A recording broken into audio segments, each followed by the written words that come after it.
Hello and welcome. You're watching India Global. I'm Gaurie Dwivedi. This is your show that gets you all the big stories that matter to the global Indian. As always, we start the headlines, tell you the top stories that we're tracking on the show.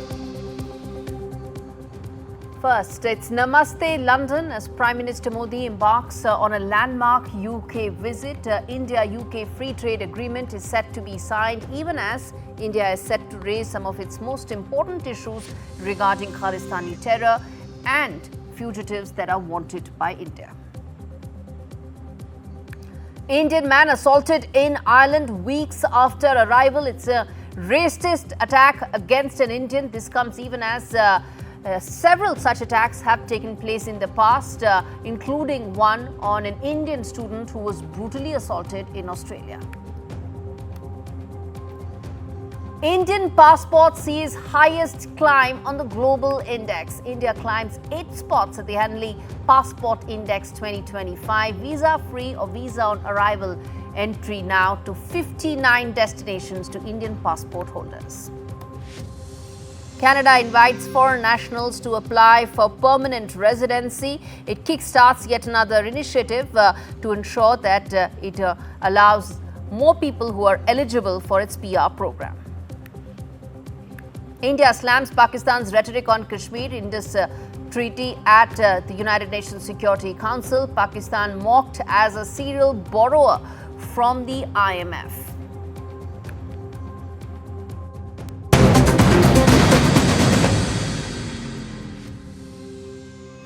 Viewers, our top story on India Global today, Prime Minister Modi's two-nation tour. He will first be going to the UK. He's embarked for his fourth visit to the UK, and that will be followed by his visit to the Maldives, where he will be attending the Independence Day celebrations there. Now, this is a landmark visit of the Prime Minister, where he will be signing the free trade agreement between India and the UK that is expected to double bilateral trade from current $60 billion to $120 billion over the course of the next 5 years. In his fourth visit to the UK, there will also be some important aspects that will come up on the strategic ties between India and UK, which will be regarding several issues related to terrorism and others. But this trip, whether both the UK and the Maldives come at a time when there's great political developments that are happening both in the Indo-Pacific and in the broader region. So what could be the big highlights of this visit, both to the UK and to the Maldives? This report has all the answers for you.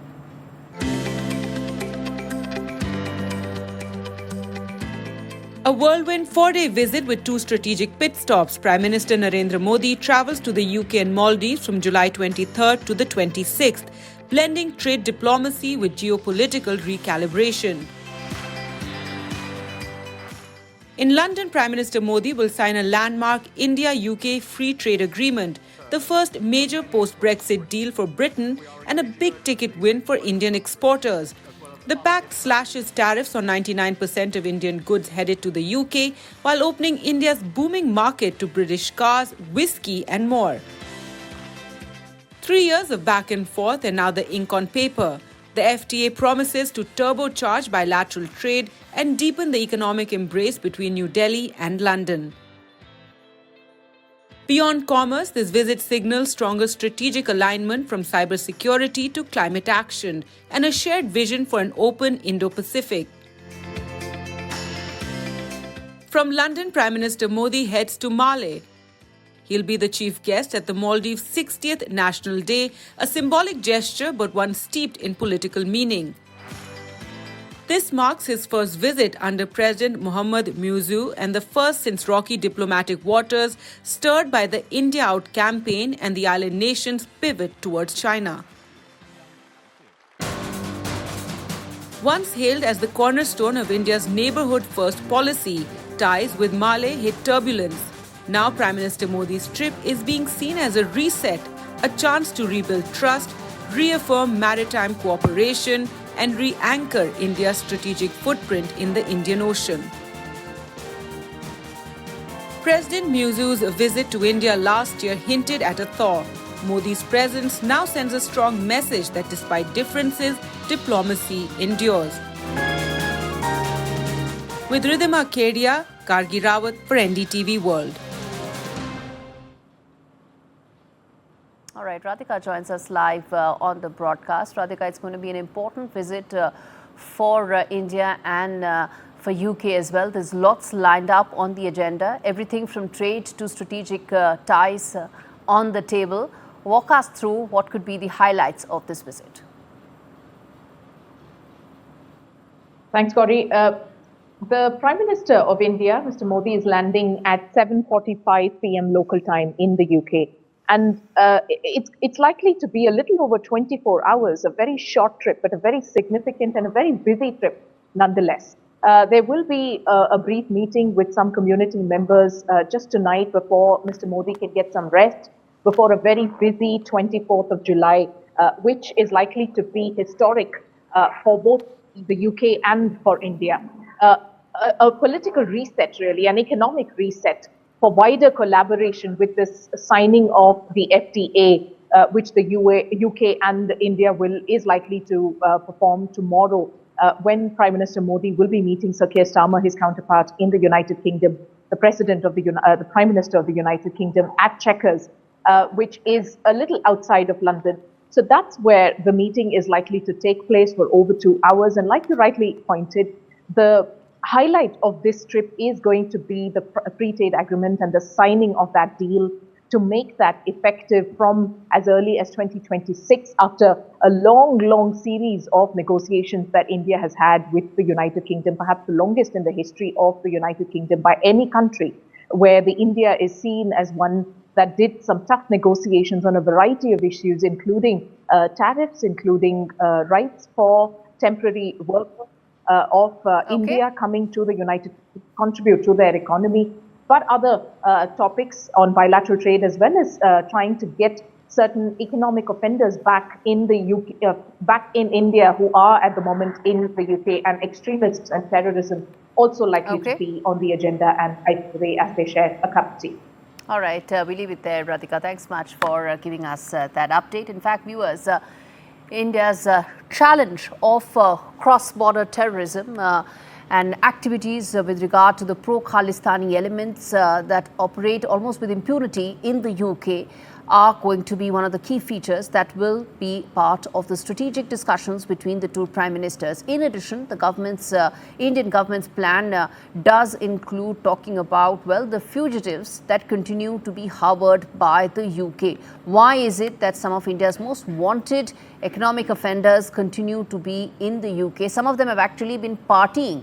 Vijay Mallya's recent party shots also came to light in the UK, where one asked, why is it that these countries continue to provide almost a safe haven to economic offenders of India? And in fact, to talk more on that, I'm going to be joined by Barzeen Wagmar. But before that, I want to quickly play out these big questions, viewers. The big questions that we always ask on the show.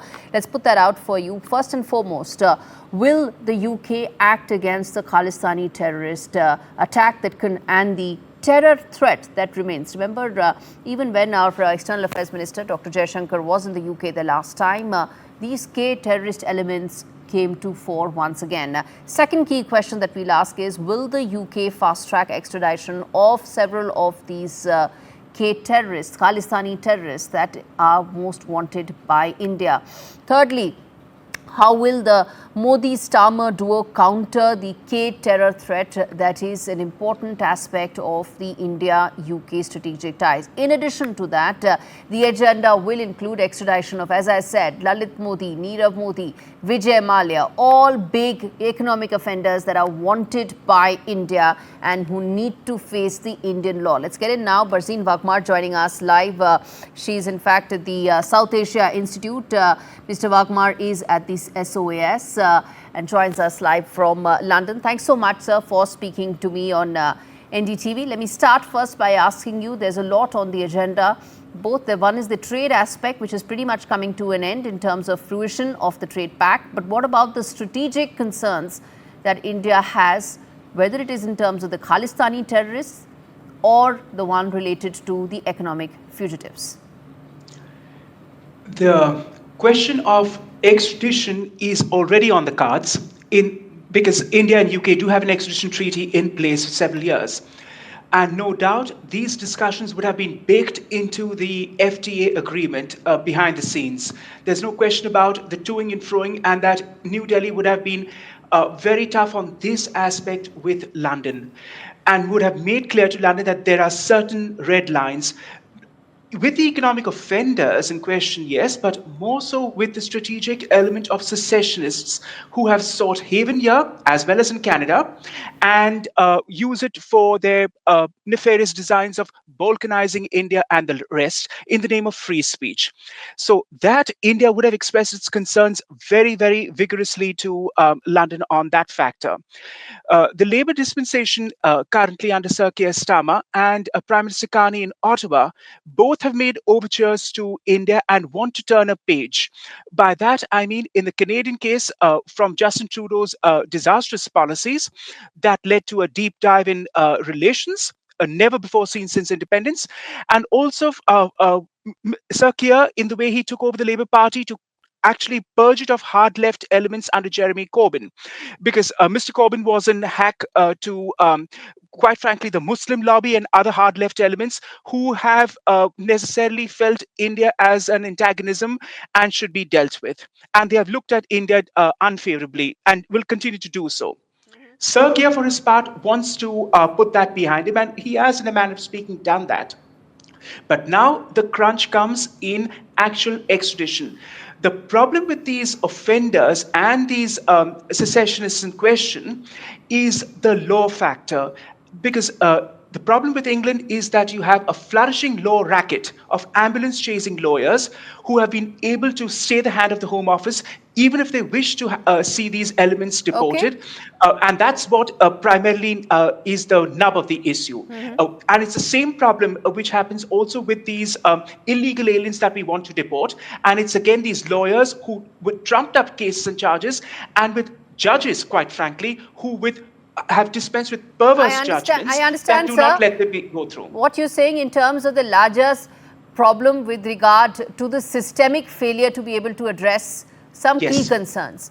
But the fact is, whether it is the extradition of Nirav Modi or Lalit Modi or Vijay Mallya, these are fundamental requests of India. And the sense one gets there is that New Delhi's repeated requests haven't led to the kind of response that one would have ideally hoped for from London. And is that likely to now impact the larger relationship?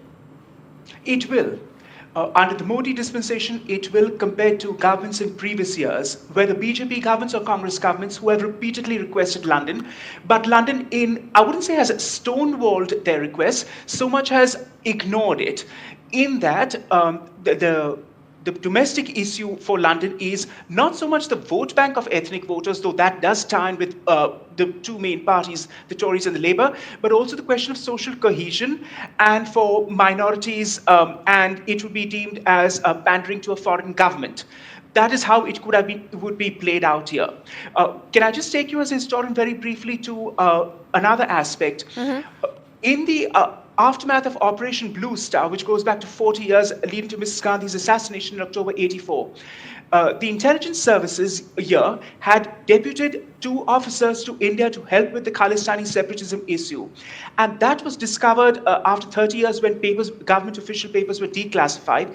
And it created a furore here, and no doubt the Khalistani Sikh ethnic community wanted to capitalize on it and embarrass the government of the day by asking why was the British government helping an Indian government on a matter which, quite frankly, for the Indian government was of importance, of national security importance. And these are bilateral arrangements between governments.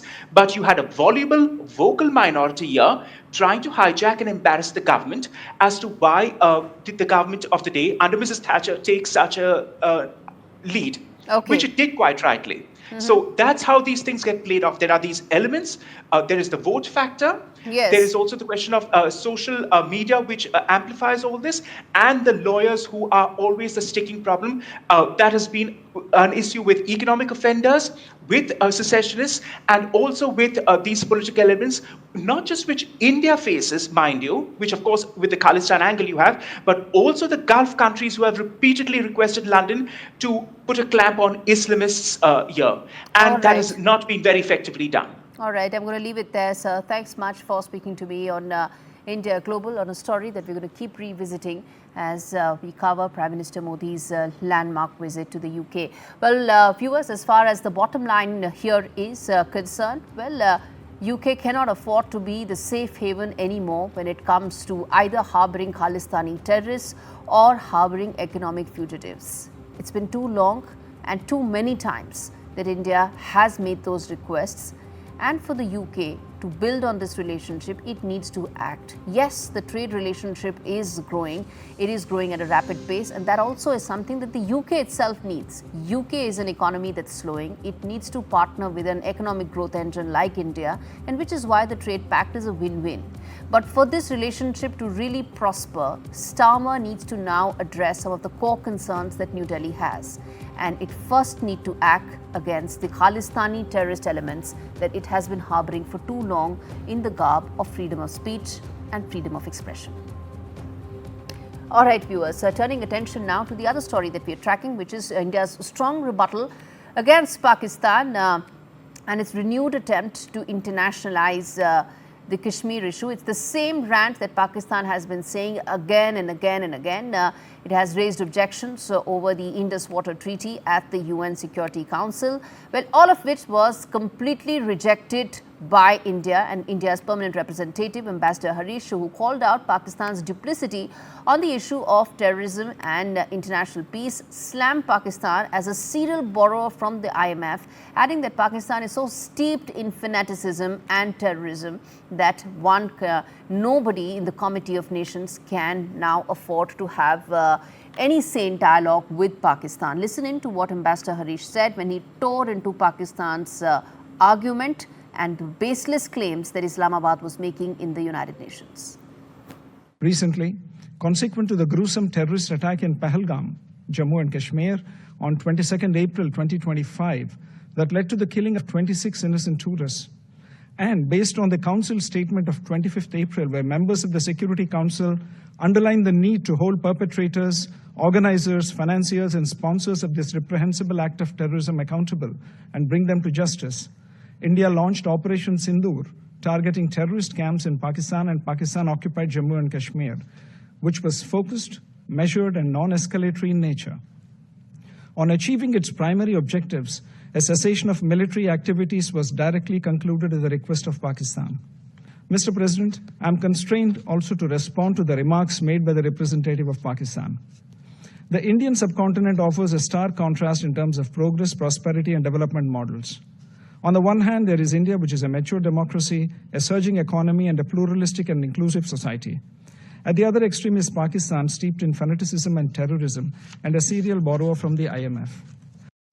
Turning attention now to Bangladesh, where India has dispatched a team of burn specialist doctors and nurses to Dhaka to treat those injured in the military jet crash that took place. The team will assess the condition of patients, provide recommendations for further treatment and also specialized care if it's needed in India. Depending on this preliminary assessment, additional medical teams may also be sent by India to Dhaka. Now, viewers, at least 31 people, including 25 children, were killed when a military jet crashed into the Milestone School and College in Uttara area of Bangladesh. This was in near Dhaka. In fact, most injuries in the crash resulted from burns. And remember, this was a Chinese-made jet that Bangladesh was using. And I want to now play out this ground report that has been filed by Betun Biplab, who tells us what really is the situation right now on ground. In the history of Bangladesh, Air Force fighter jet crash on Milestone School and College campus in Dhaka's Uttara area is the worst aviation tragedy. The health officials confirmed today's morning that the death toll risen to 32 and 165 others is in critical conditions. Unfortunately, 29 innocent students are dead and 2 teachers of that school and 1 was pilot of crashed aircraft. The bodies, 26 victims, have been handed over to their family. Many families took their loved ones' bodies back to their home districts. Among 32, the bodies of 6 not yet been identified. Doctor said DNA sample is required to identify them. And right now, I'm staying in front of Institute of Burn and Plastic Surgery Unit under Dhaka Medical College Hospital. And already India and Singapore has extended their medical support to Bangladesh. And despite all of this, a several number of students still missing. Batan Biplab, NDTV, Dhaka. All right, viewers, a quick break. We return on the other side with lots more at India Global. Stay with us.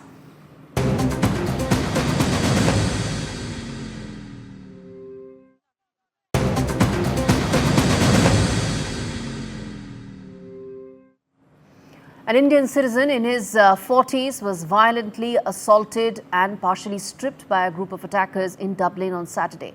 Photographs show him bleeding profusely with injuries on his face, arms and legs. Viewers, this is a racist attack that an Indian was subjected to in Ireland. Then the Indian was taken to the hospital nearby for treatment in the evening, and then it seems that an investigation has been opened into this case. Now, Indian ambassador to Ireland, Akhilesh Mishra, has questioned, condemned the incident, saying that how can an alleged assault cause such horrible injury and bleeding? Of course, because this is motivated, this is targeted, where Indians are being targeted in what is probably a reprehensible racist attack that has come to light, viewers. This isn't the first. Several instances of Indians being attacked due to racism and hatred, but this one is the latest that has come to light. Well, viewers, he was the Prince of Darkness, but Ozzy Osbourne showed us the light with heart, chaos and unforgettable sound. Now the godfather of heavy metal has taken his final bow. We leave you with this look back at the man behind the music. Mama, I'm coming home. The words that once echoed across arenas now echo in our hearts as the world says goodbye to Ozzy Osbourne. The Prince of Darkness, the godfather of heavy metal, and an unlikely icon of heart, humor and grit, who passed away on July 22nd at the age of 76. Just weeks ago, Ozzy sat beneath a back-top throne in Birmingham, surrounded by the thunder of 40,000 fans. It was his final bow, fittingly titled Back to the Beginning. And oh, how far he came. From biting bats to breaking barriers, turning pain into poetry and noise into legacy.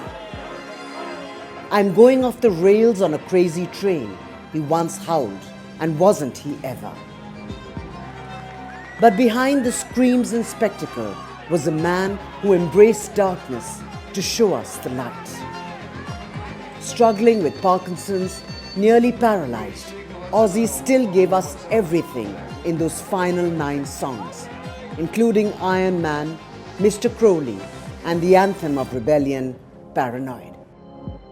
More than a musician, Ozzy was a mirror, reflecting our wildest selves, our broken selves, our hope. He reminded generations that maybe it's not too late to learn how to love and forget how to hate. His last Instagram post was also a nod to beginnings.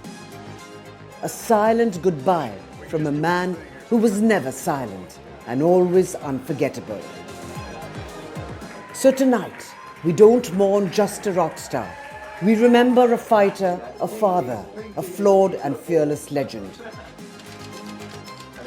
And as his music plays on, we take this moment to ask, what are we doing with the time we have?